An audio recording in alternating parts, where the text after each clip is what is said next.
নমস্কার বন্ধুরা, একটি কেস হয়েছে স্পেশাল এডুকেটর যারা কেসটি করেছেন এবং এই কেসের ওপর যেমন একদিকে প্রাইমারি এবং হাই স্কুলগুলোতে স্পেশাল এডুকেটর হিসেবে টিচার পাওয়ার সম্ভাবনা বেড়েছে, পাশাপাশি যারা স্পেশাল এডুকেটর বা যারা BEd in special education CWSN স্টুডেন্টদের জন্য করেছেন তাদের জন্য কিন্তু নিয়োগের একটা দরজা খুলে যাবে। এই কেসটি অতি সংক্ষেপে আপনাদের সামনে তুলে ধরছি, তাহলে বিভিন্ন স্কুল, প্রাইমারি হোক হাই স্কুল হোক, তারা জানতে পারবেন ঠিক কি সংখ্যায় CWSN স্টুডেন্ট থাকলে আপনারা একজন স্পেশাল এডুকেটর পাবেন। এবং স্পেশাল এডুকেটরদের জন্য তো অবশ্যই একটি গুরুত্বপূর্ণ কেস এটি। তো এই কেসে যেটা স্পেশাল এডুকেটরদের তরফ থেকে দাবি করা হয়েছে যে আপার প্রাইমারি লেভেল পর্যন্ত রাজ্যের সমস্ত স্কুলে অন্তত একজন স্পেশাল এডুকেটর বা স্পেশাল টিচার থাকা দরকার, যেখানে রাজ্য সেইভাবে কিন্তু কোনো স্পেশাল এডুকেটর নিয়োগ করেনি। এবং এই ব্যাপারে সুদীপ্ত দাশগুপ্ত, যিনি লার্নেড অ্যাডভোকেট এই স্পেশাল এডুকেটর বা পিটিশনারদের, তিনি বলেছেন 28 অক্টোবর 2021 সুপ্রিম কোর্ট একটি সিদ্ধান্ত বা ডিসিশন বা অর্ডার পাস করেছিল যাতে এই বিষয়টা কিন্তু সমস্ত রাজ্যকে মানতে হবে। রাজ্যের তরফ থেকে যেটা বলা হয় যে রাজ্য অলরেডি এই বিষয়ে সিদ্ধান্ত নিয়েছে, তবে একসাথে তারা এত টিচার রিক্রুটমেন্ট করতে পারবে না, তারা ফেজ ওয়াইজ রিক্রুটমেন্ট করবে।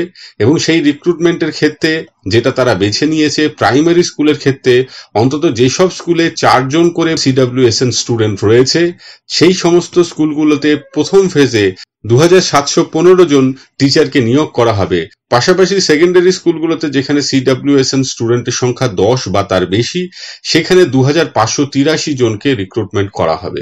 এবং ক্যাবিনেট এই যে টোটাল 5298 জন তার যে একটা পোস্ট সেটাকে অ্যাপ্রুভ করেছে এবং ফার্স্ট ফেজে সেটা যাতে রিক্রুটমেন্ট হতে পারে সেই বিষয়ে সব যাবতীয় পদক্ষেপ নেওয়া হয়েছে, খুব শীঘ্রই এর রিক্রুটমেন্ট হবে।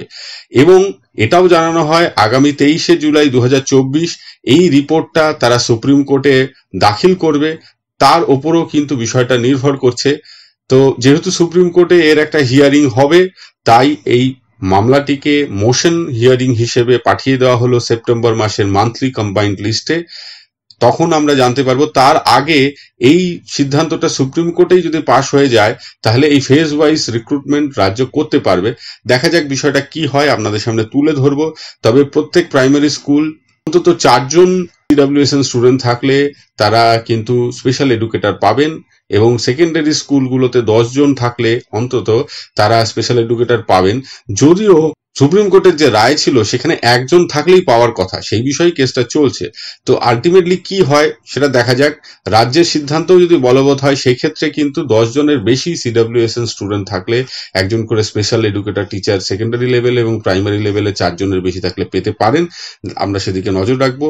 আজকে এইটুকুই। সকলে ভালো থাকবেন, সুস্থ থাকবেন। ধন্যবাদ।